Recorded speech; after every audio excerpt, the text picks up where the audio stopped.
Even the most sought after brands here in the car market, you think Honda, you think Toyota, even these dealers are stacking up here at these lots. So about 12 months ago, this dealership, it's close to me, I check it a lot, only had about 10 to 15 vehicles sitting on this new lot. And now they have all these Civics, they have all these Accords, they have SUVs, they have Ridgelines sitting over there, you have Pilots, you've got Honda Odysseys, they've got another row in front, and then back here, they have another row of new Hondas sitting over here.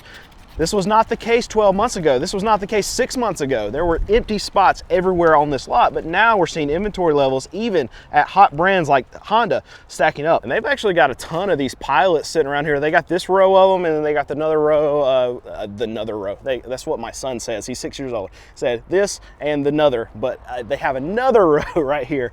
But this one's a 2025 Pilot, all-wheel drive, TRG, MSRP $51,450. With some add-ons, you're paying $54,000 for this thing here. But add-ons can be negotiated off. I remember like a year ago, I couldn't find any of these Broncos. I rarely could find these Broncos sitting on dealer lots. And if I did find one, they had a $10,000 dealer markup. So let's go look at this now. This is a green one. This is cool. It says manager special on the front. That means you should be able to get way more off because they don't have any sales stickers or anything else on this, but it's $60,000 MSRP. But, oh, check this out. It's a 2023, and that's why it's a manager special, because this thing is now celebrating a birthday on this dealer lot. If you're going to go look for a new vehicle, you want to go look for the vehicle that has been on the lot the longest. Go to the sales manager, say, look, I'm looking at your Broncos, I like a Bronco, I want a Bronco. Tell me which one has been sitting on your lot the longest. That's the one you're going to get the most discount on. And a lot of times these dealers, they won't advertise what they're actually taking off of this on their vehicle, but you can see little cues. This is a manager special, but it's got an MSRP sticker on it. You're going to be able to get this a lot lower than that $60,000 sticker price. Ooh, I just saw this out of the corner of my eye, and now I can't unsee it. Is this not the ugliest thing that you've ever seen in your life? Even the wheels. I mean, it almost looks kind of like a clown car in a way. And I'm not here just to bash on Ford. I wanted to show some inventory levels, but I mean, I have to call attention to this when I say that's possibly the ugliest paint job on a factory vehicle that I've seen. $36,000. It's a 2024. It's called the freewheeling package. The freewheeling package, and it's ugly. Ugh, gross. And really, Jeep, Dodge, and Ram is going to be your biggest offender of this inventory crisis that's really going on through the car market. Because what do you see if you go to any Jeep, Dodge, and Ram dealership across the country? You see trucks and trucks and trucks and $90,000 and $100,000 Jeep Grand Wagoneers, and you see $70,000 Jeep Grand Cherokees. These are vehicles that the average family used to be able to buy, that families would buy time and time again. They would drive their Grand Jeep Cherokee and then trade it in for the next new Jeep Grand Cherokee because they were mid-size SUVs built for families. But no, not anymore. Not $50,000, $60,000, $70,000 SUVs. Families cannot afford that anymore. This is a massive problem with the inventory we're dealing with right now here in the car market. So I'm actually at a Ford dealership right now, and this is one that's local to me, so I pass by it a lot. So over the last 2 years, I've been able to really keep up with their inventory levels and how they've grown and how they've moved, and to see the prices, just because I'm passing by this all the time. And it hasn't been all that long ago that this dealership had such low levels of inventory that at their lot, they only had to about right here is what they were able to keep in stock. Now we see that inventory levels across the board at all of these manufacturers are growing and growing and growing. So what was inventory levels to about right here, now at a lot of these lots, this is what you're seeing. You're seeing rows and rows and rows of trucks, of big SUVs that are not selling right now, and you can't even see all the way on the other side, but they have more trucks that are facing this way, big heavy-duty trucks. And this is a problem that we're seeing that's increasing across the car market, where this inventory crisis is really hitting these dealers, because these dealers, in a lot of cases, it's not really it shouldn't be their burden to bear, because I mean, this dealer right here is selling everything what it looks like at MSRP, and I'm assuming if you go inside, you can probably get stuff for lower than MSRP here. No add-ons, anything like that. This is a manufacturer problem, and the dealers are the ones that are taking the brunt of it right now, because all of these vehicles that are sitting on the lot and they're not selling. Every day it goes by, they have to pay interest on this inventory. And it's a lot of money that the manufacturers are not helping them with enough. They have to lower prices. They have to lower their MSRPs is what's going on. And it's going to be a couple years before anything is able to get done, because if they are going to produce more affordable vehicles because of the market that we're in right now and what consumers actually need, it takes years for them to develop those kind of things. And they're not going to just all of a sudden say, okay, all these Bronco Sports are sitting everywhere, we need to move them, so we're going to drop them all by 20%. 20% might not even be the number. So it's going to be an issue that these dealers are going to have to just live with for, it's going to be at least a year, 2 years before anything major is going to be done in the car market, because these manufacturers, they have to get hit, and they have to get hit hard. And they haven't been hit hard yet because dealers have still been taking allocations. But now we're seeing that it's turning, and dealers are turning down these allocations. That's when the manufacturers are getting hit, and that's when change is going to come from the top down. Dealers can't change it. They can't do anything about it right now. They can lower their prices, but the manufacturer, they're setting the prices on these cars. They're making these dealers also pay very, very high prices for a lot of these vehicles that are out here. And at the end of the day, if the consumer can't pay even the discounted prices that that dealers are trying to discount these cars for, no one's going to buy. And these dealers are just going to continue paying interest. These vehicles are going to continue to rot away. So it really hasn't been all that long ago that you couldn't find one of these things. This is a Ford Maverick. But I want to show you something interesting that I'm seeing at a lot of Ford dealerships right now. Look at this. 1, 2, 3, 4, 5, 6, 7, 8. And then they've got more over there that look like they've just come in. These are the trimmer packages over here. They're nice little trucks, but the thing that I want to highlight is that, okay, most dealerships, at least these Ford dealerships that had these Mavericks about 12 months ago, just about every one of them had a $5,000 to $10,000 dealer markup because you just couldn't get them. And now the market has shifted in a way where we're having inventory being poured out to a lot of these Ford dealerships, and they're getting Mavericks and these things that consumers just couldn't get their hands on, and dealerships were charging crazy markups because they just weren't available. And as soon as they were getting them on their lot, they were selling them even with the crazy add-ons, the crazy market adjustments. Now we're seeing that you can go to just about any Ford dealership and you're seeing what I'm seeing right here is a row of them. So let's check one out. I think all of these were the trimmer. Let's look at this one. I like this color. This one's a Lariat. This one's a Lariat. And here we go. It's a 2024 Lariat. It's just a front wheel drive. MSRP is $37,000. Another thing that I want to highlight is this is not a dealership problem. Like all these Mavericks that are sitting here, it's not because this dealership here is adding on a lot of markups and they're trying to charge too much for these cars. They're selling them at, from what it looks like, at MSRP, because usually when they have any kind of add-ons or anything like that, they have to put them on the window sticker next to where you see the MSRPs.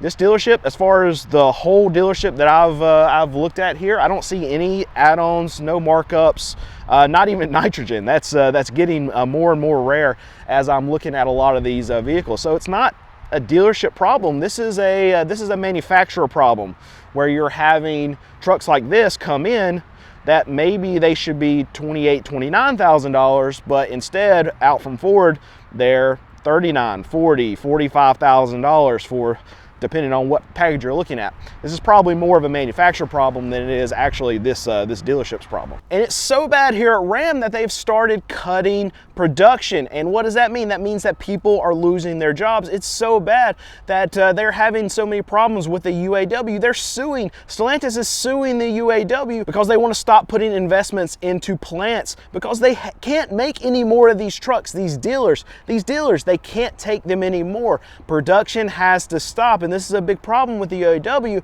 because they had these contracts, they had these big raises that the UAW just got, and now people are losing their jobs. jobs because Stellantis has taken a very bad turn as far as how many vehicles they're able to sell, how many vehicles these dealerships are able to sell. And when these dealerships can't sell these trucks, when they stack up on these dealer lots, they can't take any more allocations. When they stop taking allocations, Stellantis has to stop producing trucks. Where are they going to put them? They're not going to stack them up and just let them rot away while we still have 2023 and 2024 new Ram trucks sitting on these dealers' lots. They're just rotting away. And this right here is a problem with, I'll say, mostly the American manufacturers that we're dealing with, the big three: Ford, GM, Stellantis.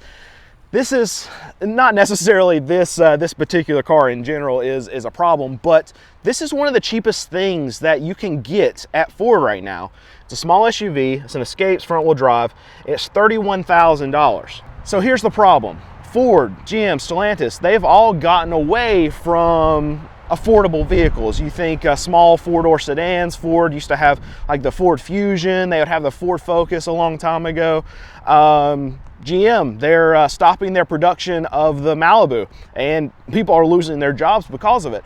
But they're getting away from vehicles that people can afford. A small four-door sedan that Ford could sell for $21,000 to $23,000, they'd probably sell a lot of them.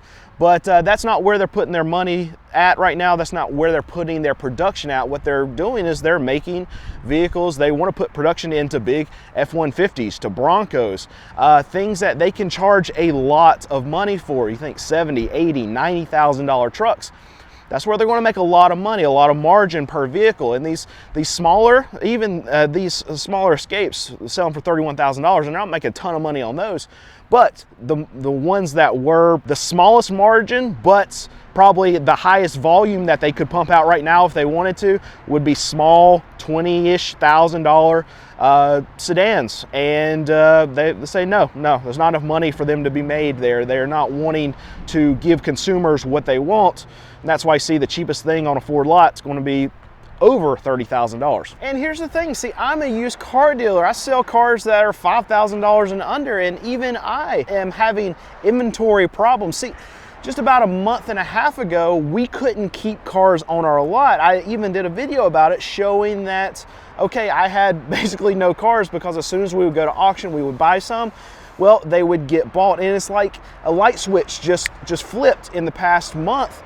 And we had one of the worst months that we've ever had, and I'm not sure exactly what happened, because it's not like our cars are more expensive right now than what they were a month and a half ago. The only thing that I can think of is, okay, maybe election, maybe people are just holding on to their money, waiting to see what's going to happen. I wouldn't think that would be the case, especially for consumers that need cars that are under $5,000. But this is my reality right now. As you can see, I mean, look back here.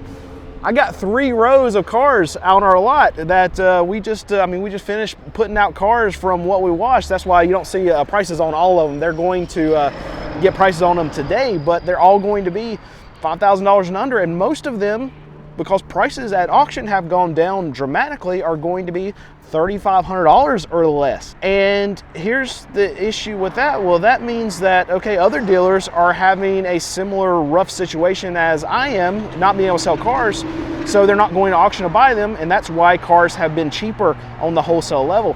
And this is something that I think is probably going to continue as we move through this election season.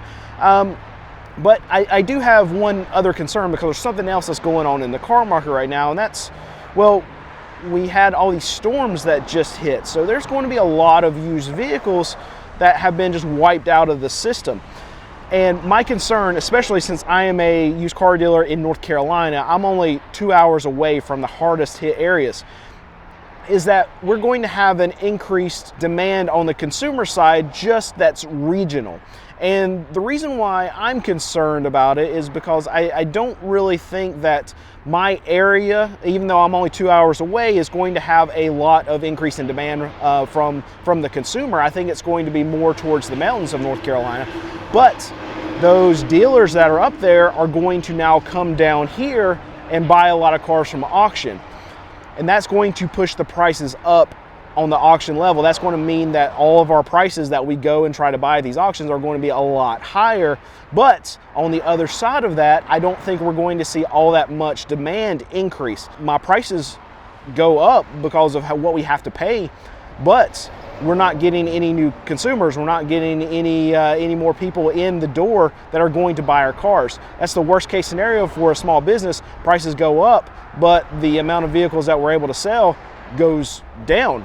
So we're stuck with a lot of inventory that if we go and try to buy more cars, we have to pay too much for. So we have inventory that's overpriced for what we can actually sell it for, but there's no customers on the other side to be able to actually buy those cars. And here's my big time worry for my business right now. If we see this pop at auction from these storms where prices go up, well, right around the corner right now is tax time. So for a lot of you that don't participate in letting the government hold your money, let me explain what happens. So every year there are a lot of consumers that will get large amounts of money back from the government because they overpay for taxes. And what do they do with this check that they get from the government is they come to car dealerships and they buy cars, because this is, in a lot of cases, the most money that this consumer will have at one time, at any given time during the year.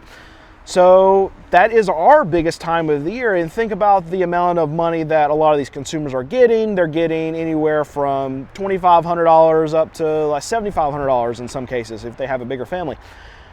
And I sell cars that are $5,000 and under. So tax time is our biggest time of the year. In 1 month, we'll sell we'll make about 25% of all the money that we'll make all year in just that 1 month. And I have to be loaded up for that.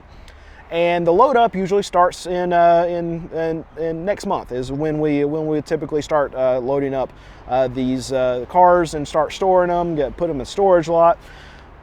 But my worry is if prices climb, then it's going to be a situation where, okay, I have to pay overinflated prices for these cars at auction because of these storms. And it's going to be a situation where, okay, maybe tax time's not as good as it has been in the last few years. We noticed last year that there was less money. So tax time was good for us still, but it was not as good as we anticipated.